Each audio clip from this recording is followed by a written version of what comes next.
seeding for innovation and knowledge. Reading keeps the mind agile and young. The benefit of reading regularly is that it fosters independent thinking while also building mental capacity. You learn new words and viewpoints via reading, and one of the several advantages of reading is that it helps shape your personality and individuality. Good morning, everyone. I'm Suesha Sawant, and I would like to warmly welcome you all to the finale of Read India Celebration 2022 in association with Republic Media Network. Read India Celebration has been successfully spreading awareness about the benefits of reading and its positive role in a person's journey called success. This year's edition of Read India Celebration has attracted participants from all over India, and after two rigorous rounds of challenges, the list has been finalized to the final 55 participants. I would like to congratulate every one of you who has reached the final round, and now the final test awaits. But before we meet our finalists, let's meet Raghuram Anantoj, who is the founder of Read India Celebration. He has a bachelor's degree in civil engineering from Osmania University and is currently working for an MNC as an IT PM. Welcome to the show, Raghuram. Here at the finale, the end of a long journey, what is something you'd like to tell to our finalists? Good morning to Suesha and all the participants. Thank you. I would say Read India Celebrations is a journey from knowledge to knowing. It's important to understand the difference. 1,000 books on swimming will not mean you can swim unless you get into the waters. So that is the knowledge aspect, and the other is the knowing aspect. You may read 100 books on honey, but unless you taste honey, you will never know what honey is. So knowledge alone will mean only so much until the journey from knowledge to knowing happens. So knowledge is borrowed, knowing is personal. So I would like all of you to remember that Read India Celebrations is an experience. Okay, it's not a competition. I want you to live this moment, enjoy this moment. On this note, I would say, thank you for all your support and patience. It's been a long journey. So 2022 finals, here it is. And I am excited to listening to all you bright leaders. Absolutely, and thank you so much, Raghu, for your words. I'd now like to introduce our esteemed jury for the event. Our first judge, Ms. Ottima Ragaza Anand, a thought leader and educator with a rich experience spanning nearly 4 decades.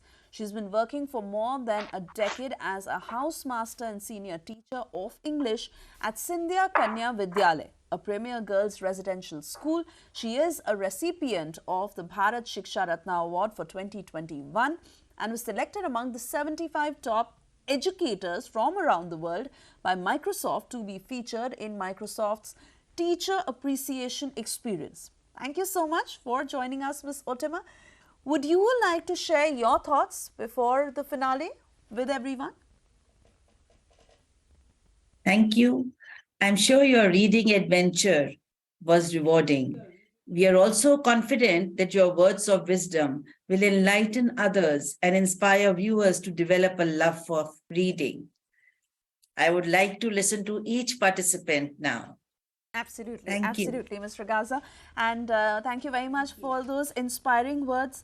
It is now also time to introduce our second judge on the show, who is Mr. Raj Panisetti. Raj Panisetti is a technology executive for a financial organization leading enterprise robotics and intelligent automation, customer enablement and innovation across the enterprise. Raj has graduated from the Osmania University of Engineering College in Hyderabad and completed his master's from IIT Kanpur. Now, in his career spanning 25 years, he executed several global programs across India, USA, UK, Canada, Mexico and many more countries. Mr. Panisetti, thank you for joining our show today. Your words of wisdom for everyone. First of all, thanks for having me. It's amazing to see how Read India Celebration has scaled over years. And I want to congratulate and thank Raghuram for this wonderful initiative. I would say, like, I was always coached that books can be our best friends, and reading books is the best way to expand our horizon and imagination. I would say, like, best wishes to all of you for this finale. Enjoy the Reading Day celebration today. Absolutely. And on behalf of everyone, thank you, Mr. Panisetti. It is now time to introduce our final judge, Mr. Swapnil Jangale, who is the Assistant Professor and HOD, Department of Management in RGUKT, IIIT Basar in Telangana. He is an engineering graduate in electronics and telecommunications and has an MBA from IIT Kanpur. He has previously worked in the corporate sector with multinational companies. Mr. Swapnil Jangale, welcome once again. Thank you for joining us. Please do share your thoughts with us. Thank you, everyone. It's a pleasure having connected to all these people, the young bright future of India. I'll go straight to the point, actually. Now, reading books, it opens the gateway to learning, experience, and knowledge. Reading books opens the gateway to opportunities and future, which leads to success and happiness in life, right? So I would straight away say, keep reading, keep learning, keep growing, and stay happy. All the best to all. Absolutely. And I thank all of you judges for those esteemed words. It is now time to give you an overview of this finale. 56 students who have been divided into 4 groups based on their grades. The students will be evaluated on 5 criteria, that is confidence, content, communication, response, and lastly problem solving ability. A maximum of 6 minutes that will be allotted to each student. The student must use the first minute to introduce themselves. The judges will then proceed to hand the student their topic. The student will present their views on the given topic in not more than 3 minutes. That's the deadline. The round will finally end with a question and an answer segment, which will also be held for 3 minutes, where the judges will give the students a problem scenario or a question and ask for their views or solutions on that matter. The winners of each group will be announced at the end of the show. So I wish you all the very best, all of the students here. We can get started now if all of you are ready. I'd first like to invite A and Tabassu from EGS Pillai College of Pharmacy. She is doing her PharmD. Tabassu, please introduce yourself first up and give us details.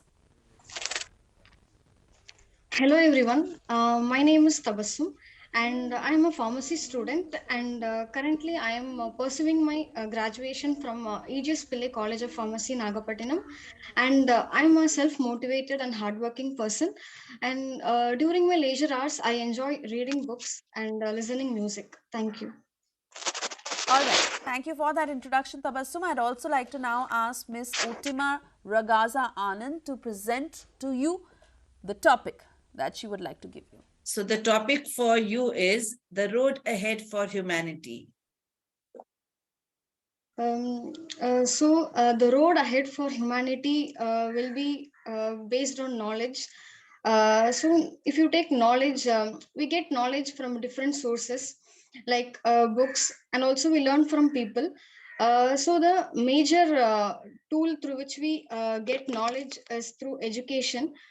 So education is what makes people civilized. So knowledge always enables us to think. We think for the self, we think for the people or other creatures with whom we share this planet. So it is not selfish. So knowledge based culture will always focus on creation, will always focus on finding solutions to problems, whereas commerce based culture, if you see, it focuses only on profits and money. So it is mainly concerned over destruction.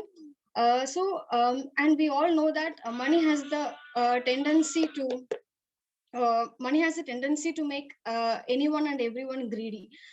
So greediness always leads a person to follow a wrong path, and it Okay, greediness is a selfish act. It never thinks about the fellow human beings. So humanity is to live and let others live. So even if we have to go on commerce based culture, there should be influence of knowledge so that we think and act accordingly. So humanity is to live and let others live. So a road ahead for humanity can be only knowledge based. Thank you, ma'am. Okay. So as you've already expressed your views on humanity about the road ahead for humanity, my question to you is, inequality is a critical problem facing humanity. Technology has become an integral part of human society. How can we use technology to solve the problem of inequality? So yeah, technology, yeah, it has created yeah. So in every so technology really has created inequality. Like everyone can't afford. Like today we say that okay, we have technology, so there is no need. So anyone in their in the comfort of their home, they can do a number of things. But again, here inequality comes when it is not affordable. So though technology has reached many, even in villages we have people using mobile phones. So it has but technology has reached when compared to all other facilities, according to me technology has reached many people. Yeah, it has reached many people. So the digital divide, so we have to make technology affordable to everyone. Everyone uh, yeah, so the inequality comes yeah, in terms of affordability and affordability only.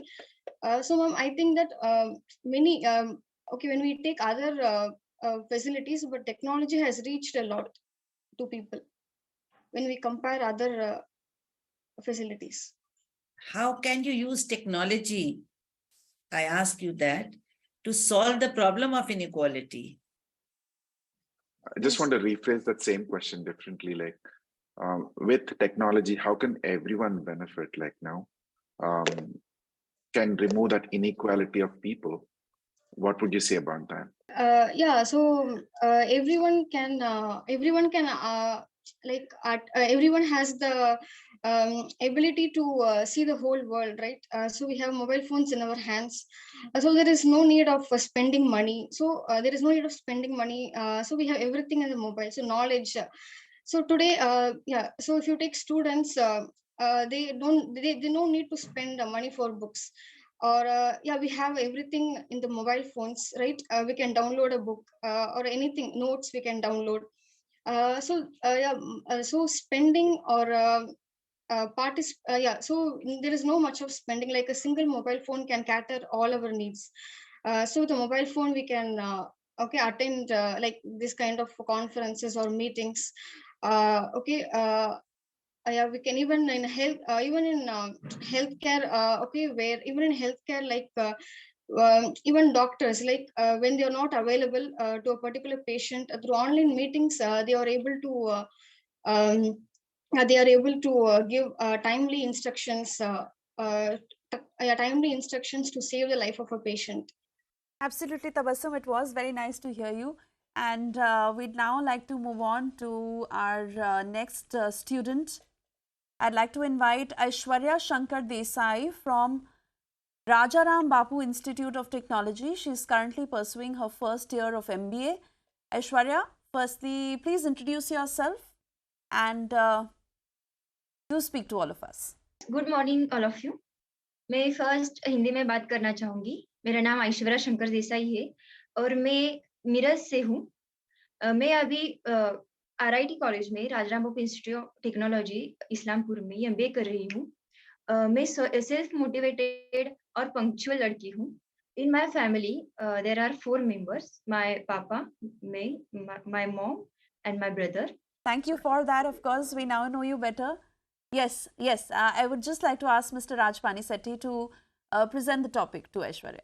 So Aishwarya, like, can you expand more on Indian and a global education system? हम Indian और global education में देखा जाए हम तो Indian education में जो हमें नॉलेज दिया जाता है और जो हमें शिक्षा दी जाती है वो नॉलेज बेस्ड होती है, मगर जो हम अगर देखें ग्लोबल एजुकेशन में तो वहाँ पर हमें प्रैक्टिकल बेस्ड जो शिक्षा है वो हमें एजुकेशन है वो हमें देखने को मिलता है। सो इन इंडियन बेस्ड हमारा जो हमारी जो प्राचीन शिक्षा थी वो बहुत ही बेटर थी देन नाउ। सो इंडिया में ज्यादातर ध्यान नॉलेज पे दिया जाता है, not on practical. So may be हमें प्रैक्टिकल पर ज्यादा ध्यान देना चाहिए। और हमारे यहाँ देखा जाए तो इंडियन जो एजुकेशन है यहाँ पर हमें अफोर्डेबल में हम शिक्षा ले सकते हैं then compare to the global education. पर हमें ट्यूशन लगाना पड़ता है और हम देखा जाए अगर हम देखें तो फर्स्ट प्राइमरी टू ग्रेजुएशन तक हमें नॉलेज बेस्ड दिया जाता है जो हमें एजुकेशन है, मगर इन ग्लोबल एजुकेशन वहाँ पर एज वेल एज नॉलेज भी दिया जाता है और वहाँ पर प्रैक्टिकल भी नॉलेज हमें दिया जाता है। I think we had some good practices in the past. So can you say, like, now, where would Indian students have an edge over the global students with those practices?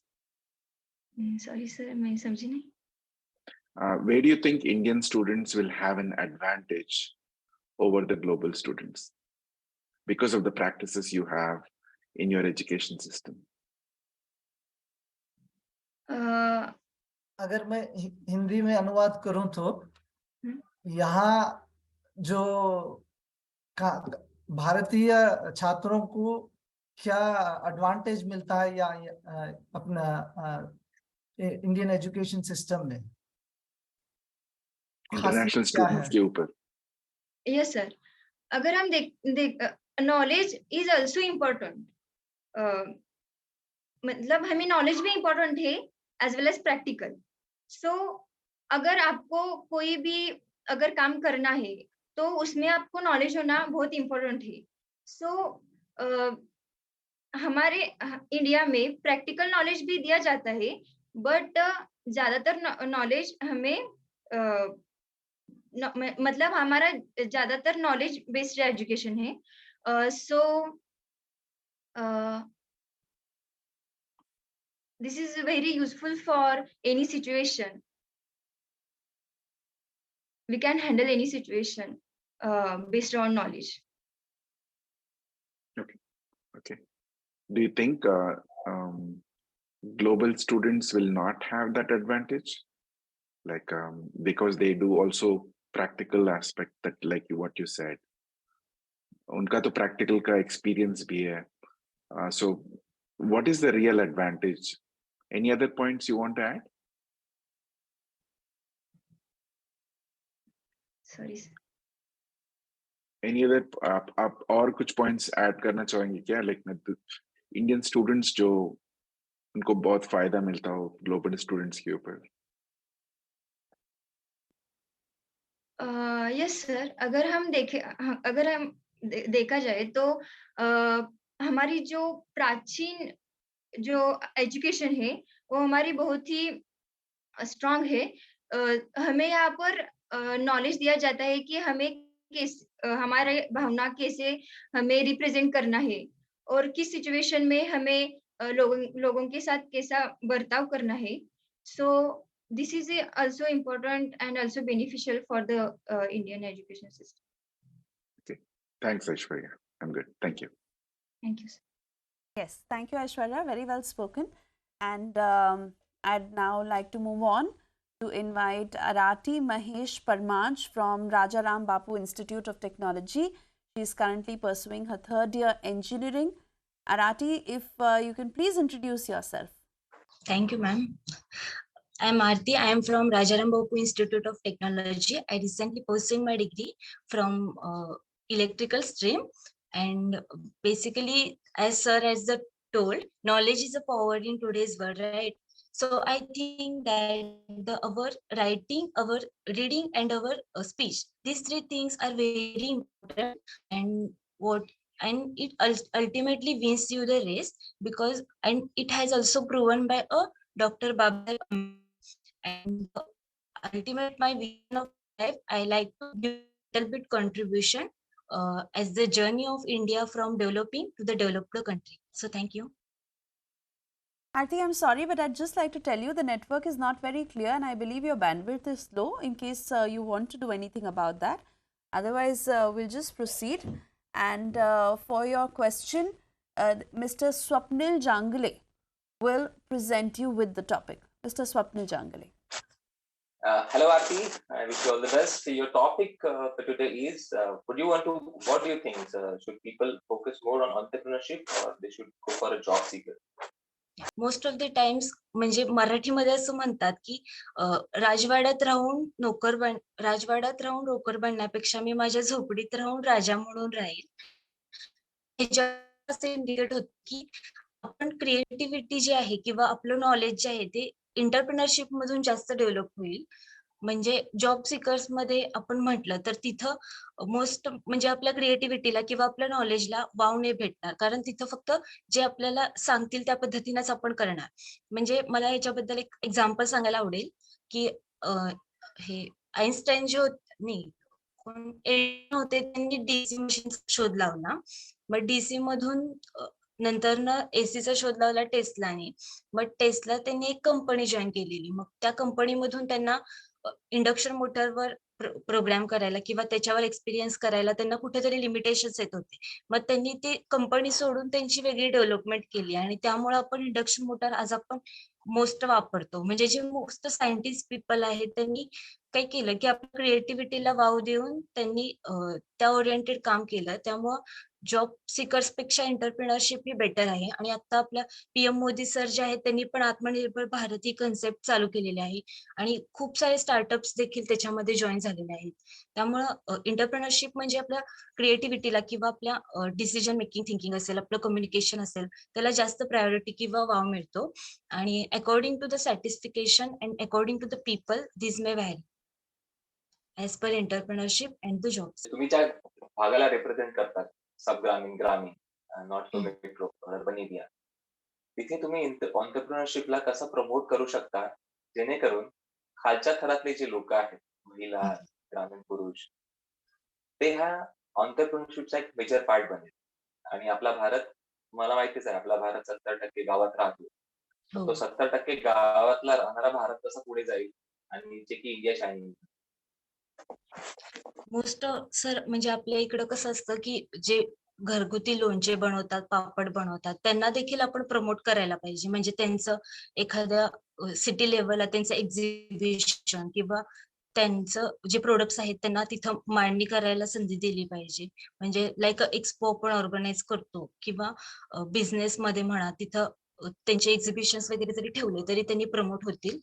आणि बाकीचे पण आपले आता गव्हर्नमेंटची एक स्कीम होती, startups जे idea आहेत ते तुम्ही एक्सप्लोर करा. मग त्याच्यामधून त्यांना फंडिंग दिलं जात होतं गव्हर्नमेंट थ्रू. म्हणजे हे कुठेतरी ओके आहे सिस्टीम. म्हणजे आता मोस्ट पीएम जे आहेत किंवा ही जी सिस्टीम आहे त्यांनी आत्मनिर्भर भारत या संकल्पनेनुसार ते ऑटोमॅटिक प्रमोट होत आहेत रुरल एरियाज मध्ये. So if I have the permission, then can we move on to the next student? Yes.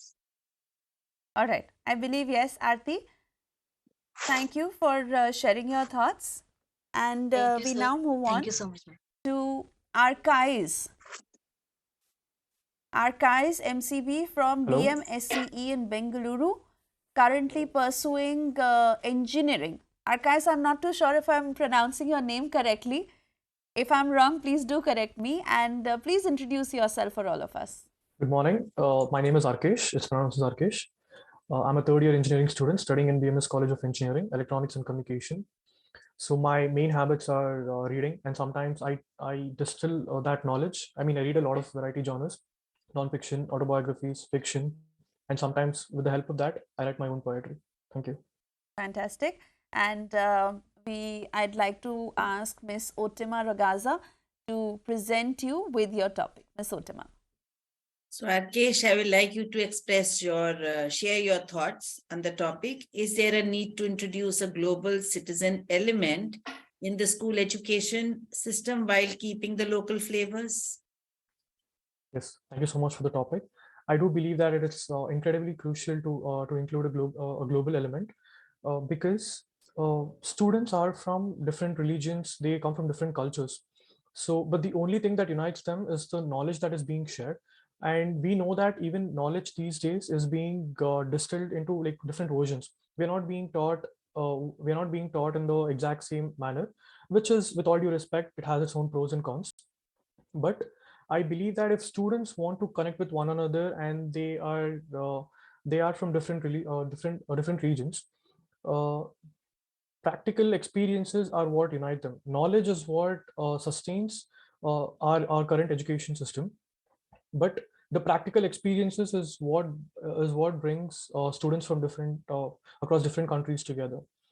So I do believe that it is incredibly crucial. And one more reason I would like to point out is that we see that thanks to the internet now, we don't have any said rule. Like there is no one global element which is being introduced, and there is no law and order as such. But with the help of the internet, we see that there are so many groups, anonymous groups on the internet as well, and they are sharing their knowledge together. And the internet like it removes the location aspect of it.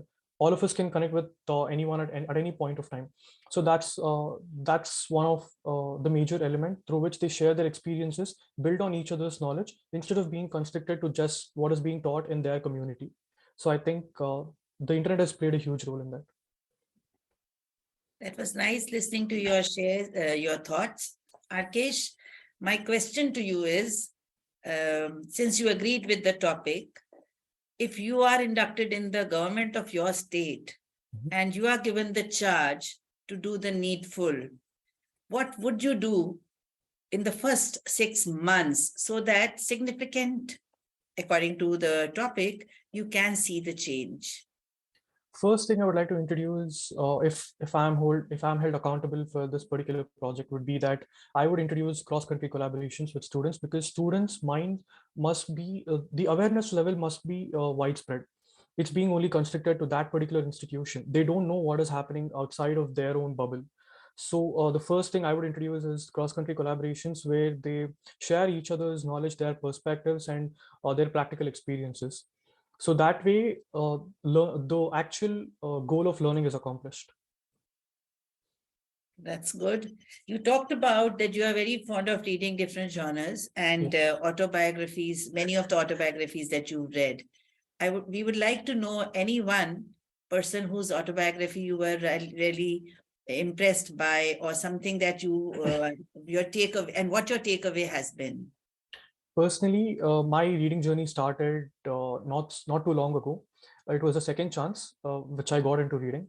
So I believe that there are two types of autobiographies which people generally read. Just to take examples as well, there is Think and Grow Rich, and then there is a book which I think most of us are not aware of. It's called Three Simple Steps. Or for keeping it simple, there is Steve Jobs' autobiography. Uh, to bring it down to a logical level, I only read books where people who have written those books have actually accomplished what they're talking about. Napoleon Hill, the author of Think and Grow Rich, became rich by selling the copy of his books. But Steve Jobs and the author of Three Simple Steps, Trevor G. Blake, I think most of us are not aware of him. He has sold multiple $1 million companies, and he has written his experience about it. So those are the kinds of books that I would like to read. It's a person who has actually accomplished what he said. And the second category is I read books written by people where I myself can project myself into the future and see in their place. So I cut short that learning process by learning their experiences and not repeating the same mistakes. Thank you. Thank you. Anybody else who has a question for him, for Arkesh?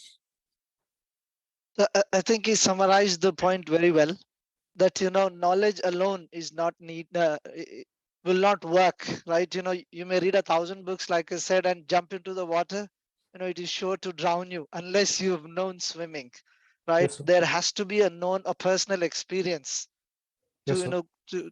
to give you that maximum, results or success. So simple knowledge is good. Reading takes you to the knowledge, but it's very important to take the journey from knowledge to knowing, Yes, sir. which is the personal side. Knowledge is borrowed, knowing is the personal side. Well summarized. Thank you, sir. Okay. Raj, you wanted to make a comment? Or? No, I think that was excellent, actually. I think, thank you. Thanks, Akash. Thank you, sir. Right. So, Archives, thank you. And certainly everyone seems very impressed for a reason. I'd like to now move on to Aryan Yogesh Ghag from Ramnarayan Ruia Autonomous College of Science and Arts in Mumbai. He is currently pursuing his SYBA. Aryan, please tell us about yourself, and then I'd like Mr. Raj Panisetti to present you with the topic. Myself, Aryan Ghag. As ma'am mentioned, I am a second year BA student of Ramnarayan Ruia Autonomous College, Mumbai. I believe in the power of creativity and being a lifelong learner. Maybe that is why my inclinations are more towards exploring different genres in reading and music. Thank you. Aryan, good morning. This is Raj. We have in today's world, like technology for evolution of things, like as a matter of choice. And you also have like technology which is abused, used for, as an abuse, or people get addicted to it.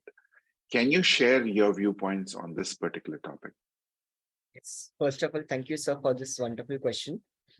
Technology is something that has become inadvertent in our life. It has become something that people cannot avoid.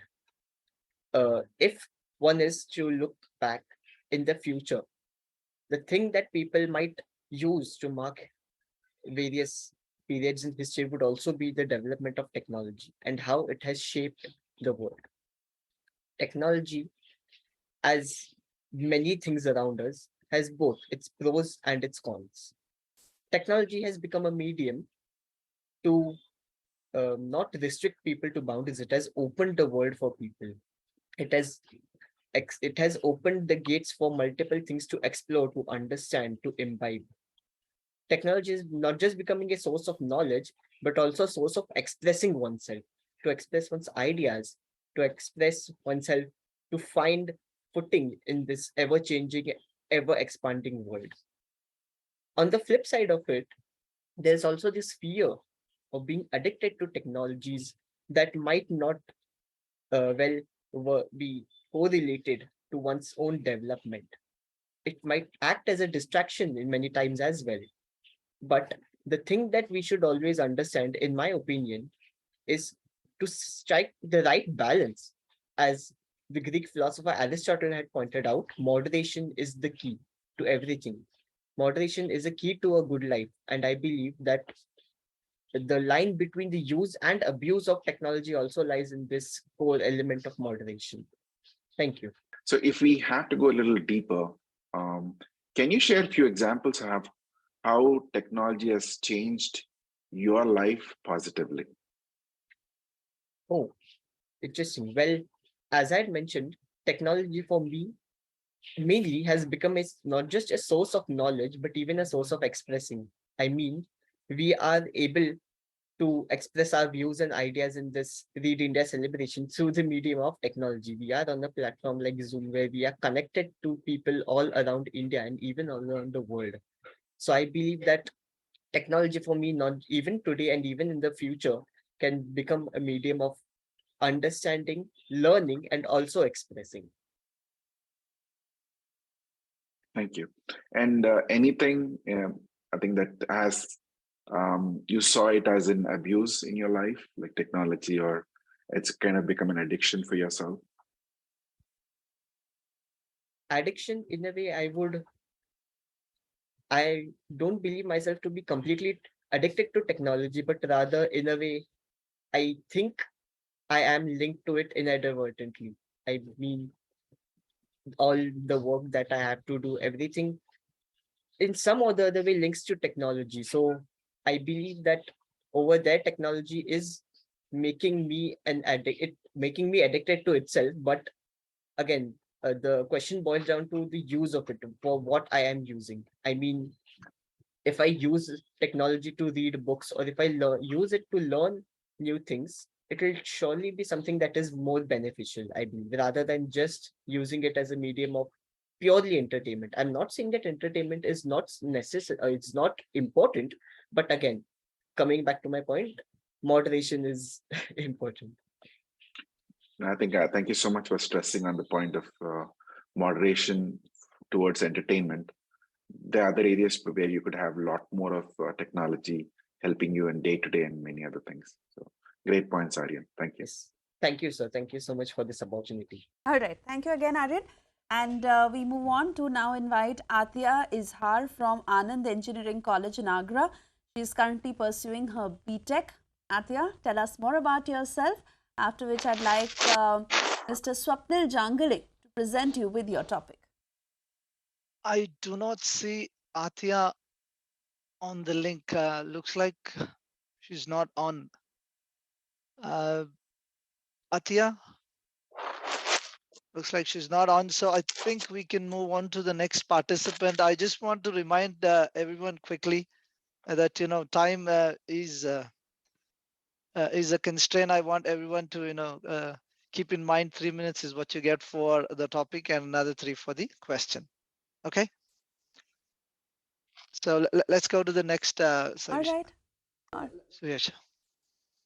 All right, Raghuram. Next, we have Isha Devendra Gawate from Sri Ram Deo Baba College of Engineering and Management in Nagpur. She is currently pursuing her BE. Isha, I hope you're with us. Thank you for joining in today. Please introduce yourself, tell us more, and after which Ms. Otima Ragaza will put forth her question. I am Isha Devendra Gavde from Sri Ramdev Baba College of Engineering and Management, Nagpur. Currently, I am in my third year of the program in the field of electronics engineering. My hobbies include to read books of various genres and cook different delicacies. I am also my short-term goal is to become a back-end developer in the IT industry, and my long-term goal is to become a bureaucrat in the Indian government. It was nice knowing about you, Isha, and specifically as a teacher, somebody who's telling me about the short-term goal and the long-term goal. That was really, really very nice, because often we people as educators tell our students to have short-term goals as well as long-term goals, even while preparing for exams. But you're so clear with your thoughts and very focused. I appreciate that at such a young age, you're very clear about what you are supposed to do in future. So I would like you to express your thoughts on a student's guide to preparing for the unknowns and uncertainties in life. What do you think? So basically, uncertainties are a way of life. Every situation, we cannot know of every situation, and any situation we have to handle in such a way that it leads to harmony and peace in our own lives.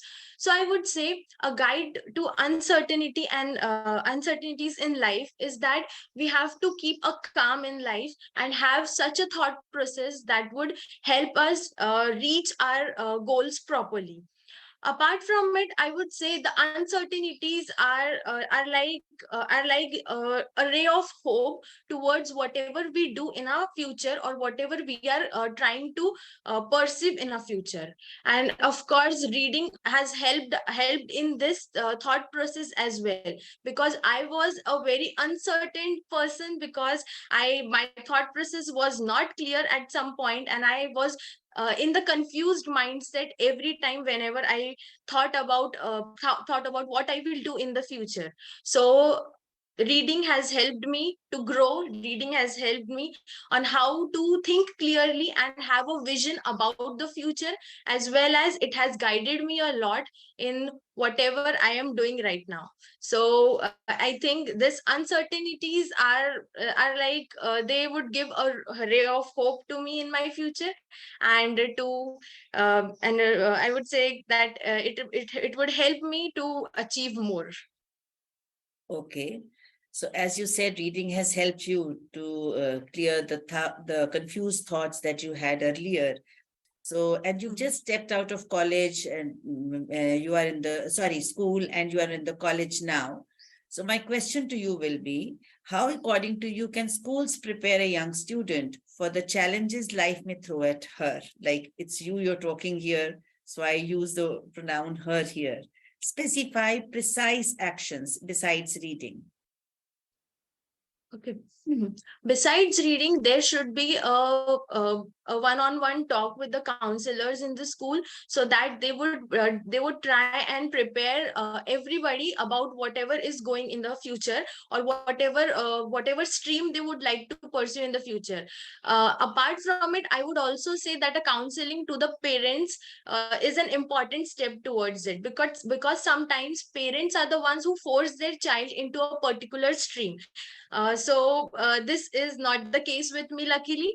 My parents are very supportive. They held me accountable for whatever my actions would be for the future. So these two steps are the most important. Apart from it, the teaching methodology, one of our fellow mates said that the practical knowledge should be more. So I would say the practical knowledge, along with how to apply the theoretical knowledge into the practical ones, and experiment towards achieving this type of goal of to have a vision of the future, and uh, to have a vision of the future. It's really very appreciable that, and I am happy as an educator to get insights of a student, what exactly a student looks forward to getting from us, the educators in schools. Thank you. Thank you, ma'am. Absolutely, Isha, very well spoken. We'd now like to move on to Mrunal Rajput from Cummins College of Engineering for Women in Pune. Mrunal is currently pursuing BTech. Mrunal, I hope you're with us. Please introduce yourself, and Mr. Raj Panisetti will present you with your topic after that. My name is Mrunal Rajput, and currently I'm in third year of engineering in Cummins College in electronics and telecommunication department. So my hobbies from childhood include reading, writing, and painting. So if I talk about me, my short-term goal is to have a good placement in IT sector, and my long-term goal is to travel the world and see how the people live and to enjoy their life. Yeah. Thank you. I like the last part where you said you have ambition to travel globally. So, let's maybe want to expand maybe your thoughts. So if there's a need to introduce that global citizen element in your school system today, so while keeping your local flavors, like how would you have that thought process in the system? So maybe you can start there, and then probably I'll have some follow-up questions there.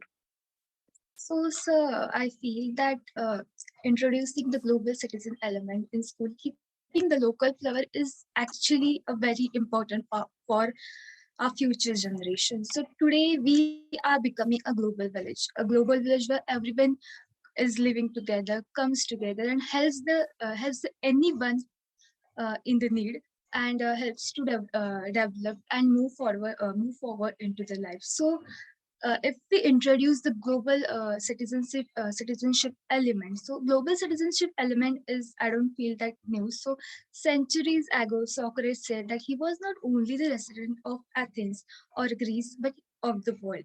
Also, the Sant Naneshwara said that, "Hey Vishwaji Amuche girls," it means that the whole world is my home, and it is our responsibility to make it a better place. So to make a better place, it is our first job to teach our younger generation student about the world.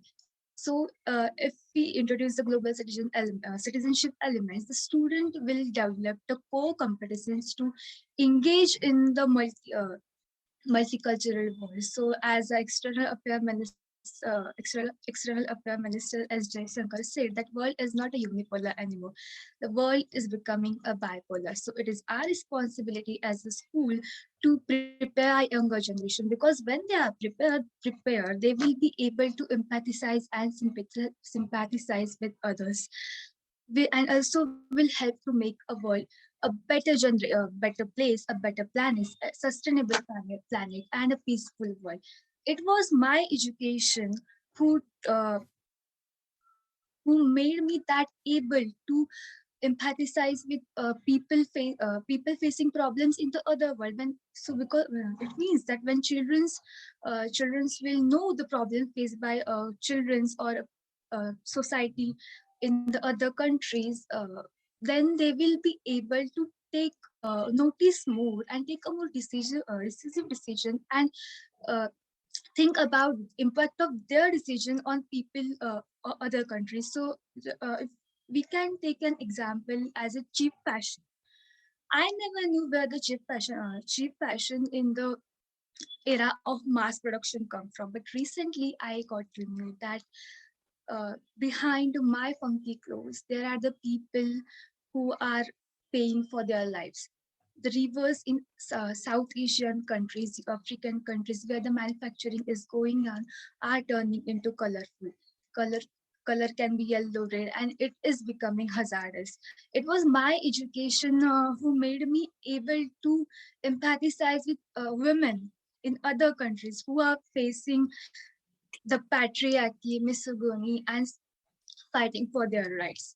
So I believe that global citizenship element will make the student more emotionally intelligent and will help the world to make a better, not just a sustainable place, a more fairer place. I think you touched on a lot of great points, Mrinal, like, no, one, a greater place, sustainable planet, and understanding the multicultural aspect. So let's say if you start thinking and behaving like a global citizen, like, for example, in your own case, how would your behavior change in your actions? So what would you do differently than what you're doing today? I couldn't hear it. How would your behavior changes? Like, maybe you touched on things, like, but I wanted to see is, would your actions be different when you think that you are a global citizen? Yes, they are different. We tend to think for others. So it is not our abilities that define who we are. It is our kindness. We tend to develop the kindness to others, and it helps to improve us as a society. So if as in a recent G20 summit, the president of Suriname said that we owe a debt of gratitude to India. So when others closed door for us, India opened. So it was our ability to understand and empathize with other countries and give them the needful vaccines when they are in need.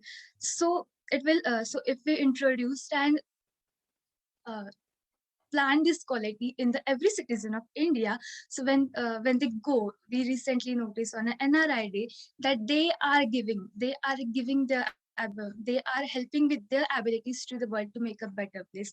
Every day we see there are many people who are, so especially we could see in Ukraine, there were many Indians who were staying there and helping the civilians who were affected by providing the food. So these are our abilities to empathize, help them to show the kindness towards them. Excellent. Thank you so much, Mrinal. Thank you. Thank you so much for this celebration. Absolutely, Raj. And like you said, some great points that she shared. Let's also have next Nidha Mohammed from Kirodimal College in Delhi. She is currently pursuing her first year BCom. Nidha, please speak to us. Warm good morning to everyone present here. I am Nidha Mohammed, a first year undergrad student pursuing my BCom honors at Kirodimal College, University of Delhi. I am a very extroverted and outgoing person who's looking forward to learn from new experiences. I have a keen interest in sketching and videography, and aspire to be a social entrepreneur. And I see myself in a place of a social entrepreneur in the future. Thank you. That's great, Nidha. And can I please request Mr. Swapnil Jangale to present you with your topic? Yeah, you could refer me as Swapnil henceforth. Thank you, Nidha. Actually, as you told that you have a special interest in the social entrepreneurship. So here is your topic actually. Uh, how would you strike a balance between the use and abuse of the natural resources? Between the use and abuse of natural resources, how to strike a balance? You got the point? Yeah, I get the point. The thing is, we are surrounded by resources all around us. We have natural resources, artificial resources, and everything. But in the natural resource, in this scenario, in this century, in the times that we are living, it is seen that we are actually abusing these resources to an extent where our earth can't handle it. And this is where the topic of sustainable development and everything importance come. And you have seen a lot of importance come to these issues. So the reason why a lot of importance is coming to the issue, that it is clearly evident that we are misusing these issues, and thus the importance for drawing a line between the balance comes into the subject. So to we are bestowed with these resources, and we have to use them in a judicial way where it is not affecting the lives of us. And using them, we have a lot of, even within the COP26 summit, the COP summits, or we are having a lot of general bodies to assign us with tasks or to guide us. And we have the government, we have uh, bodies generating policies to strike a balance with this. But it is important that the people, we ourselves, started from every individual, has to understand the importance of why it is necessary to draw a line. Why? Because to understand the consequences if you are not striking a balance, it is important for each and every individual from our side to understand the necessity for striking a balance and take actions from our side to give back to the society, give back to the environment, whatever we're taking, to make sure that we're leaving something for the future. So this is where the sustainable development comes important, and we have to strike a balance between use and abuse so that there is something left for the future. And we have to make sure that judicial use is maintained. Thank you. That was wonderful. Now, can you tell me in 2 to 3 points, okay, giving a specific example of misusing the natural resources, which has led to the deterioration of society? Nowadays, we're talking about the global warming, which is obviously an example of misusing of the natural resources. So, likewise, can you give 2 examples wherein which you would find that there's an abusive use of natural resources, which is deteriorating the planet as a whole?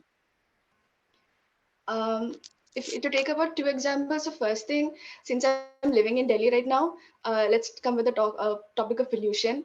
I am from Kerala, and after shifting to Delhi, I was really astonished to see how the pollution level is here. In the beginning I thought this was the fog, this is the climate, it is so beautiful. But then I realized it's the pollution, and how we have overuse all these resources to a section with the factory or with the agricultural field, with the burning and all of these. The pollution has increased, and this is a result of overusing our resources. And with the global warming, how the factories, the emissions, and with even mining, how we have seen due to over mining, how landslides happen. And also there is another social effect with child labor and everything. So the land mining for the minerals and everything, the pollution, the global warming, all these are effects of overuse of natural resources, again for which we have to take immediate actions. Thank you. Thank you. That's wonderful. All right. Swapnil, Nidha, thank you for that. And Nidha, quite agree with you on all of these points. I'd also now like to invite next Vakalagada Drishti Rao from KCG College of Technology in Chennai. She is currently pursuing her BECSE. Drishti, please tell us more about yourself, and Ms. Uttima Ragaza Anand will be presenting to you your topic. My name is Vakalagada Drishti Rao, and I'm a student of third semester BE Computer Science and Engineering at KCG College of Technology. I would very proudly like to say that I am a jack of all trades, trying to master as many as I can. I am very passionate about reading, music, poetry, art and baking. Apart from that, I have also started a heritage club in my college because heritage is something I strongly feel about. I strongly feel that it is our heritage through which we can be attached to our roots but also reach greater heights.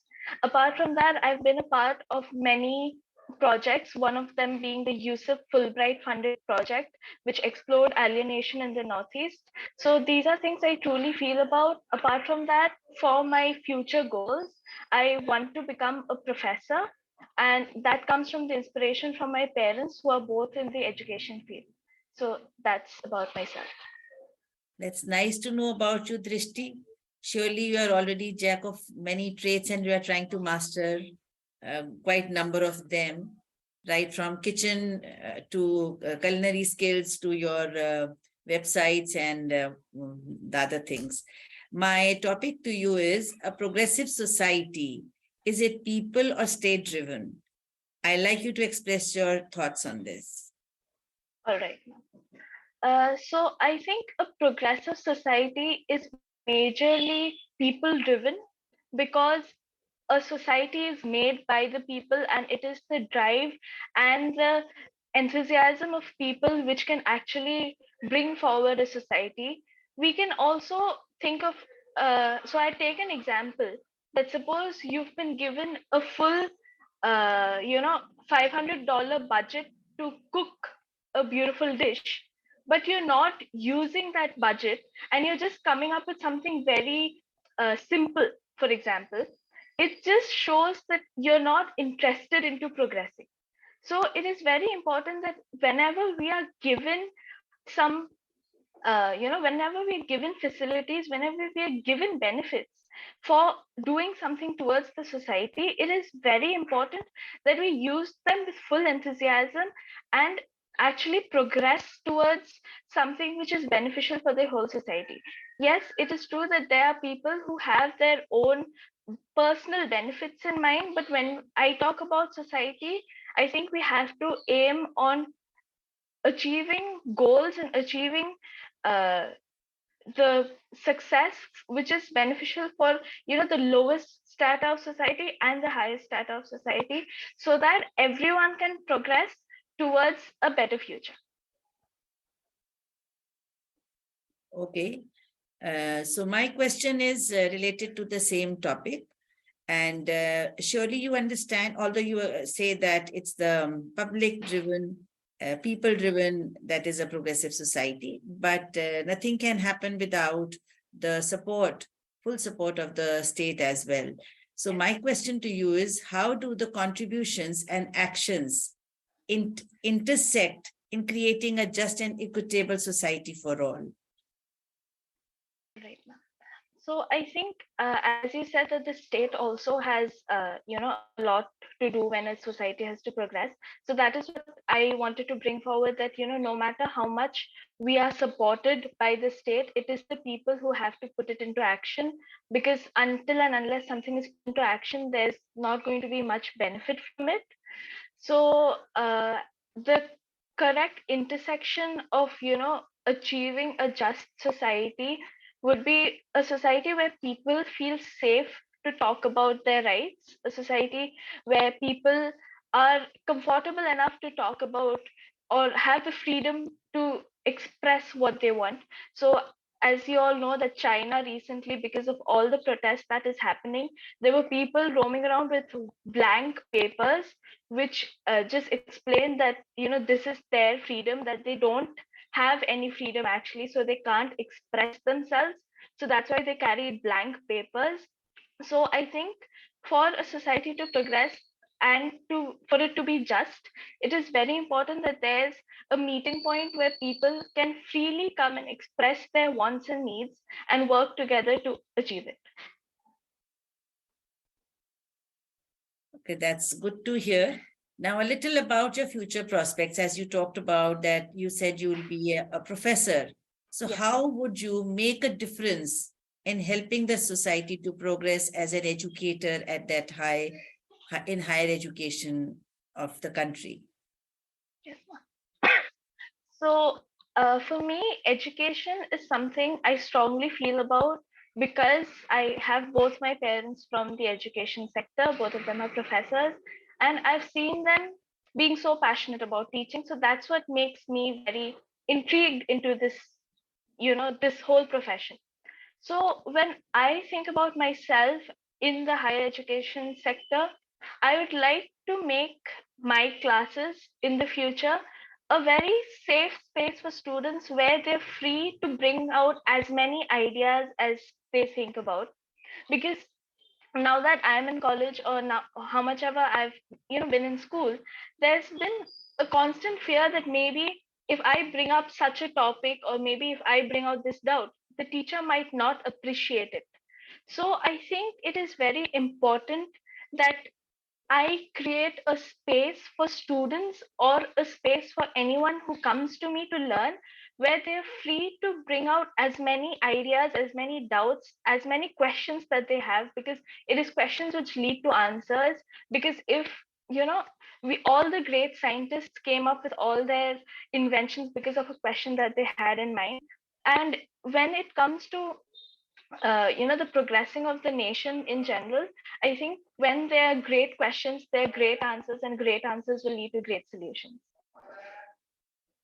Wonderfully said. You talked about safe classrooms, where child is appreciated and is comfortable, safe and comfortable to express herself or himself, and also clarify the queries and doubts and express opinion. Thank you for sharing your views. It was nice listening to you. Thank you, ma'am. Absolutely in agreement, Ms. Otima. It was lovely to hear from you, Drishti. Let's also now move on to invite Vineet Eagle from Goa College of Engineering. He is currently pursuing his BE-ETE. Vineet, thank you for being here today. Please tell us more about yourself, after which Raj Panisetti will put forth your topic. Good morning to everyone present in the panel. Currently, I'm pursuing my bachelor's in engineering from Goa College of Engineering, and my passions are mostly in arts. I love photography, I love painting, I love drawing. I also direct, write, and shoot my short films, and my short films have even won prizes at the state level as well. And of course, when it comes to reading, I love reading. I love to listen to podcasts, and this is why I'm here. Yeah, this was me. I think I really like the point that you even have short films and listen to podcasts. Like that's a very good thing. I think like in today's world, like whether it's short films or engineering or any career, if you take, like there's so many unknowns and uncertainties in today's life. So what should be a student's guide to be able to be ready for these unknowns and uncertainties? So maybe I think take your time to elaborate this topic so that we can get a good visibility of these things. How would even not just you, like all the other students, how should they be prepared for this? Yeah, sure. I think uncertainties are a part of life. You should be expecting them. You shouldn't get surprised when they come. I had this one really good talk by one of the ISKCON monks. So he had a model in his mind. If you have a problem, and if you don't know what is the solution to that problem, why cry over it? Just move on. You can't do anything about it. Anyways, if there is a solution, why cry? Use the solution and move ahead. So I think it is uncertainty is a part of life. Talking about in engineering terms, a circuit cannot work without positive and negative charges. You need both of them to work functionally. So yeah, it is an important part of our life, and which teaches us to, it trains your mind to deal with other bigger problems which will come in further ahead in your life. Yeah, so this was my take on it. Okay. Let's say if we have to, I know philosophically that's good, I think, to take it now, but let's say in a specialization that you're working on, you come to know that like that's not an area of demand, like when you finish your college or like finish your specialization. So what would you do, like in your own case, to be prepared for that uncertainty? So how would you act in this world, like to be, ready for that uncertainty? I think before entering any field, you should be aware of the changing trends of the world. The technology you're using today there are high chances of those technology that might not be used tomorrow. The technology is changing so rapidly. And also, I feel the stream you're in, suppose you say, if I'm in engineering, I'm absolutely ready to hear that tomorrow engineering is not worth it. I'm absolutely ready to hear that tomorrow engineers will not have jobs. There will be more jobs for people in arts and other streams.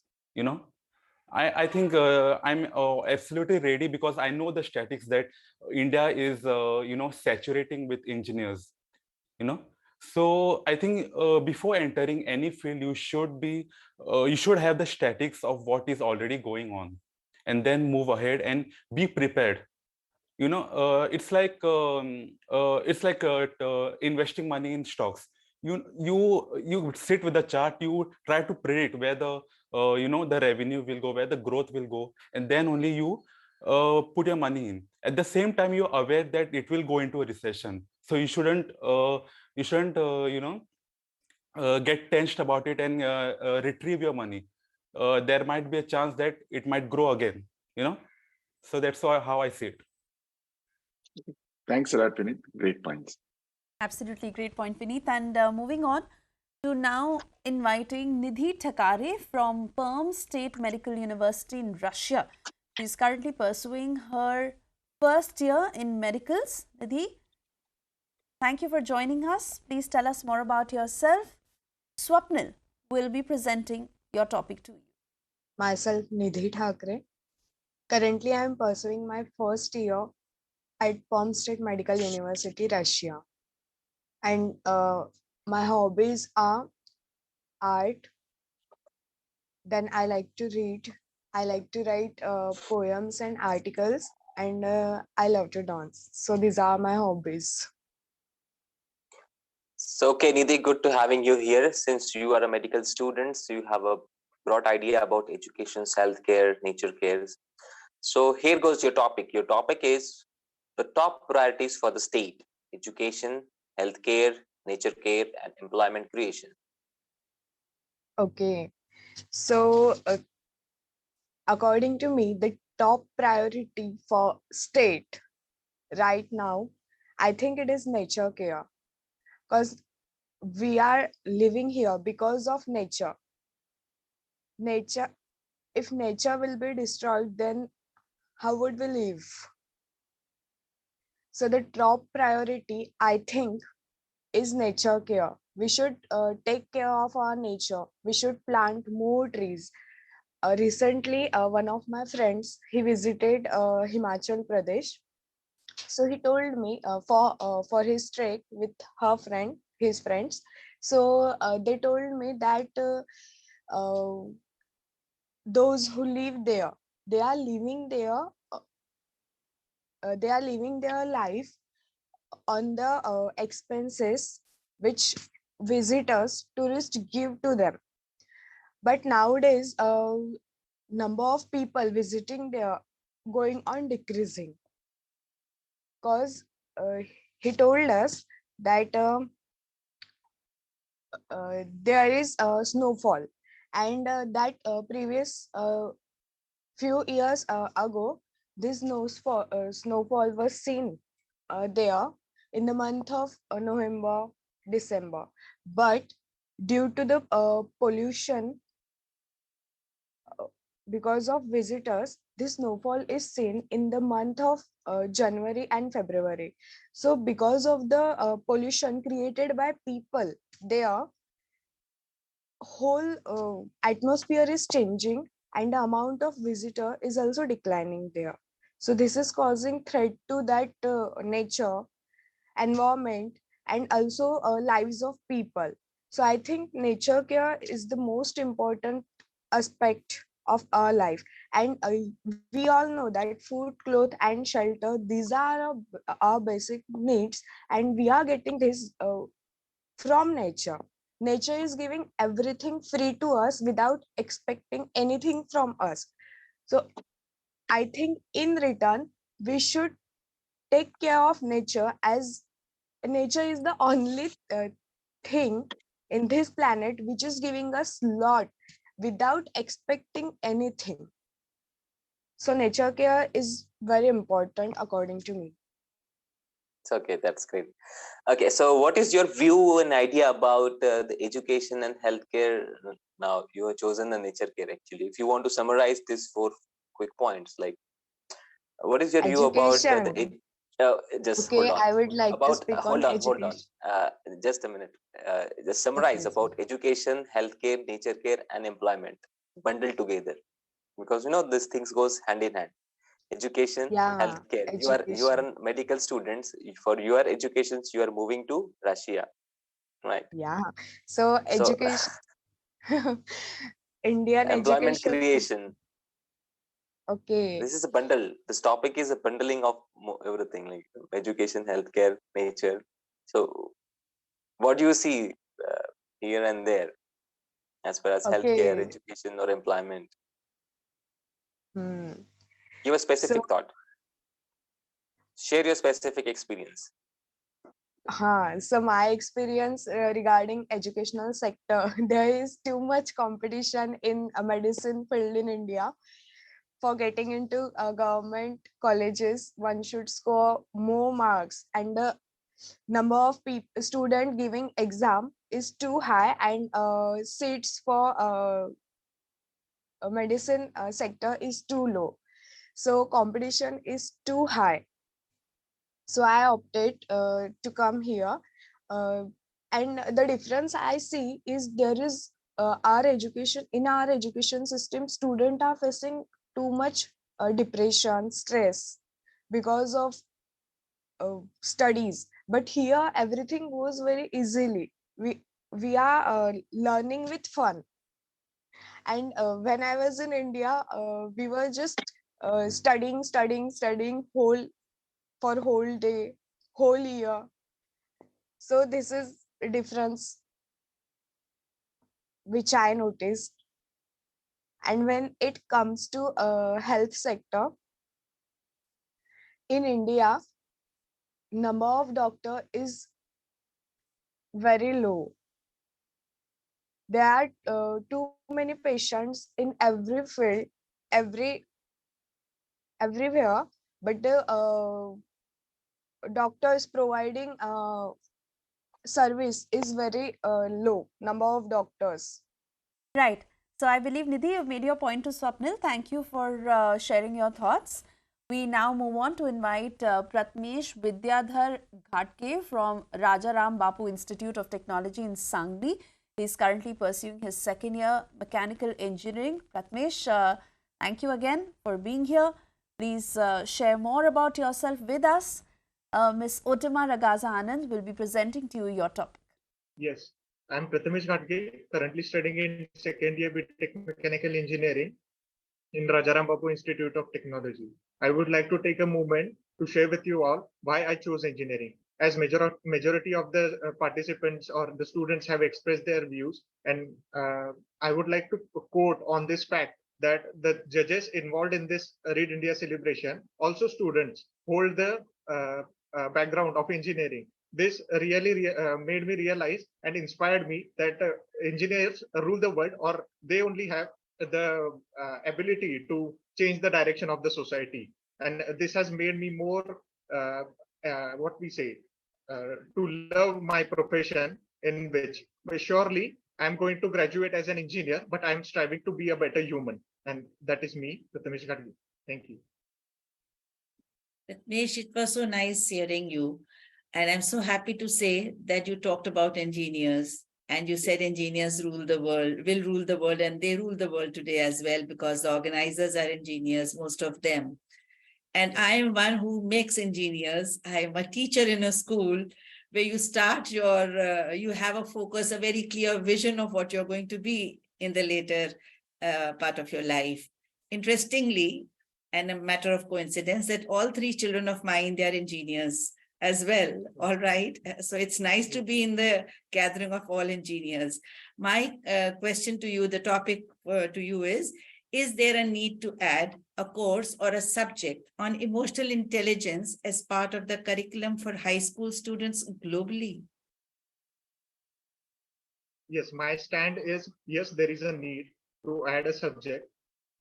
Actually, I would like to take a moment to share such kind of similar experience I got in my institute.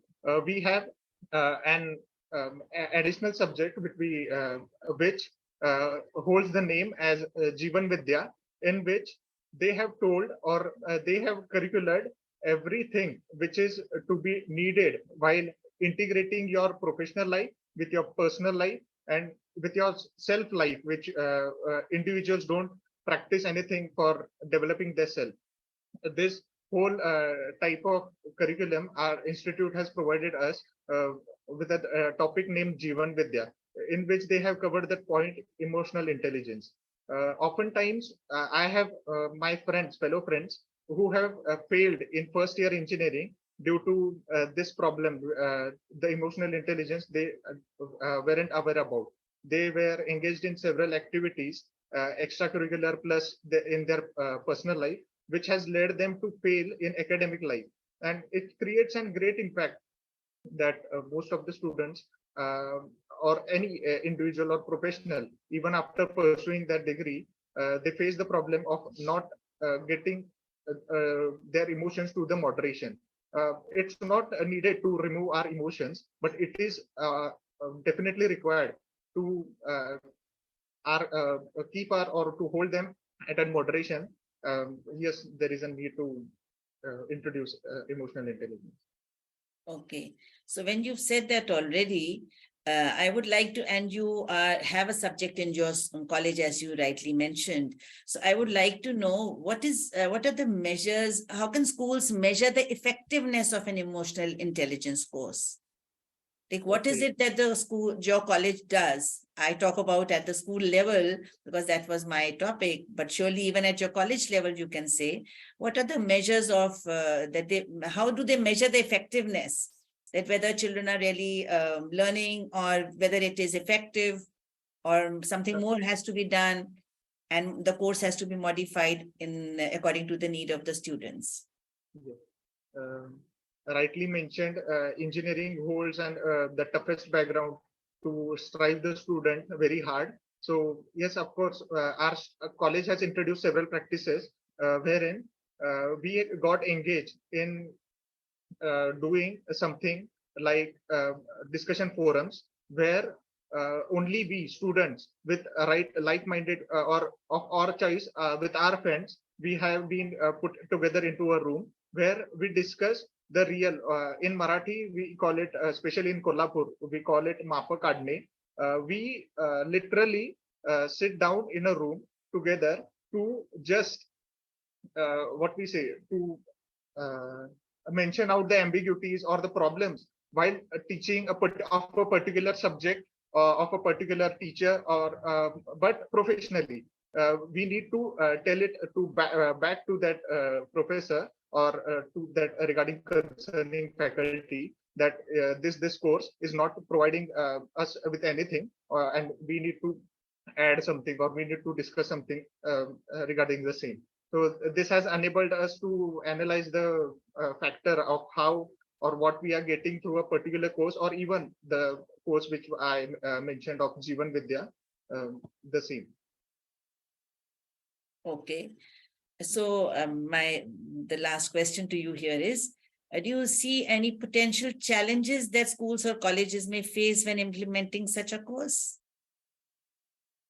Yes, there are challenges while implementing this course because the fact of how emotional intelligence is needed to a particular individual is not known to everyone. Every student is not well aware about the importance of this emotional intelligence.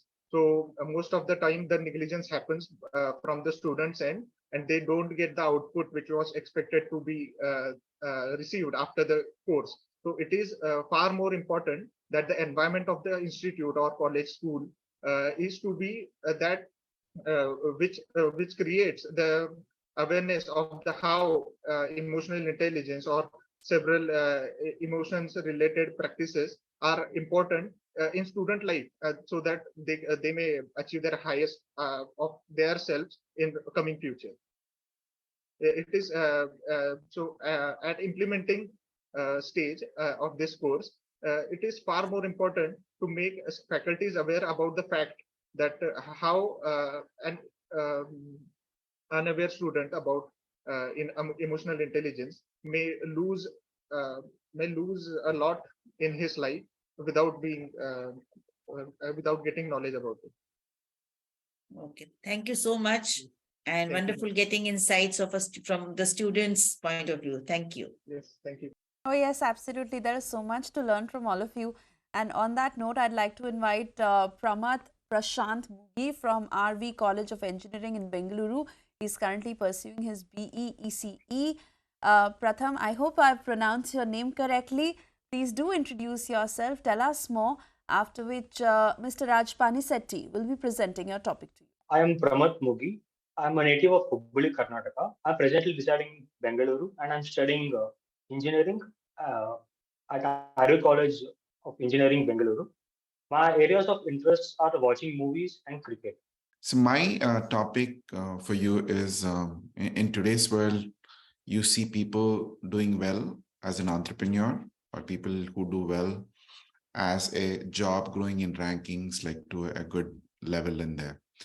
So what's your view on entrepreneurship versus job seekers? Obviously, both of them will have their own risks and comforts. And how should one assess oneself? What is the right path for themselves?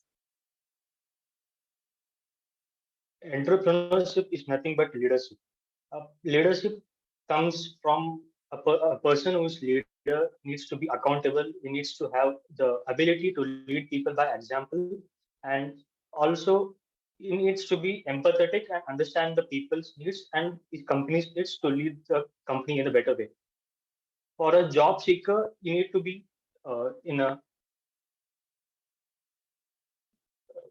you got to be good in working, you got to be organized in his work. So based on your skill set, based on your ability, a person needs to assess what he needs to do. So in the present times, there's a trend going on regarding entrepreneurs, which is absolutely a good way to move ahead. Everyone needs to be an entrepreneur in their own sense, because only that will help our country in a better way. Thank you so much. Okay, I think you touched on a leadership quality needed for entrepreneur, but I think the same thing also is needed as a job holder. I think irrespective of the job and based on the individual role or a management role or an executive role, I think leadership may be needed in both the areas. So if I think since you have some views, in today's world, like, how do you aspire to grow? Like, is entrepreneurship for everyone? I think your last point you mentioned, like, we should have a lot of entrepreneurship. Is it for everyone? Yes, I do believe it's for everyone. In their own way, they can be an entrepreneur. And it leads to a sense of independent thinking, I believe, in my opinion. So for that reason, it needs to be there. Okay. Thank you. Thanks for that response, Pramad. It was wonderful to hear from all of you, so such diverse views, and that is the beauty, of, being your own self. All right, wonderful. Thank you for being back. And I'm sure all of you are waiting with bated breath to who the winner is. If I could only add one little point from my end, all of you spoke so wonderfully. And I was so tempted to participate myself and offer my thoughts. But wishing you all the very best, I request Ms. Otama Ragaza Anand to declare the winner of this category. Thank you. So this is the most difficult part, I should say, for anybody to announce after listening to all wonderful and very thought-provoking ideas of each participant. who's gone through this journey, and I'm sure they're going to carry it forward. And many, many more are going to be inspired by their reading, their thoughts, and also their achievement.